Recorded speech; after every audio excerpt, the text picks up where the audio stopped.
Hi guys, kunting kaalaman lang para sa mga naghahanap ng solusyon sa nagpatay sindi nila na motor pump. Ang una nyo pong gawin guys ay close nyo po muna ang kuryente or i-down nyo po ang breaker sa inyong motor pump. And then pati po yung main gate valve na pupunta sa inyong motor pump. Pagkatapos magawa nyo yan, mag-umpisa na po kayong bukas ng drain gate valve sa inyong pressure tank. Take note guys, bago nyo po i-open ang drain gate valve sa inyong pressure tank, ay atin pong tatanggalin ang pressure gauge sa ating pressure tank para lalabas po lahat na tubig. Hindi po lalabas ang tubig sa ating pressure tank kasi nag water lag nga yan. Akala nyo minsan okay na lumalabas na lahat ang tubig. Last time nga nung may inaayos ako na water lag na pressure tank, pag open ko po sa drain gate valve ay walang tubig na lumabas, pero punong-puno ang pressure tank ng tubig. Nung tinanggal ko yung pressure gauge, biglang sumirit ang tubig, kaya yun ang tinatawag na water lag. Yun nga din ang dahilan para magpatay sindi ang ating motor pump.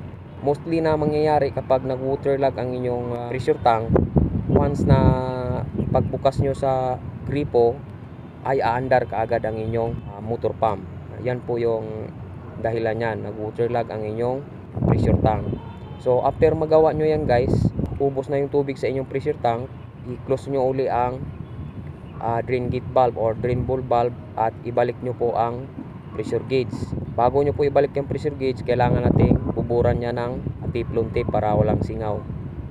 Simple lang, paandarin nyo uli ang inyong motor pump, buksan nyo uli ang gate valve dyan sa inyong motor pump para magkakaroon ng tubig, para mayroon po siyang mahihigop.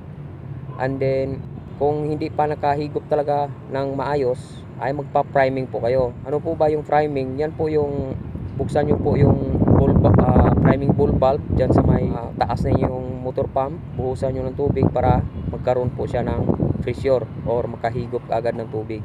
Pagkatapos nyan, close nyo yung priming ball valve, okay na.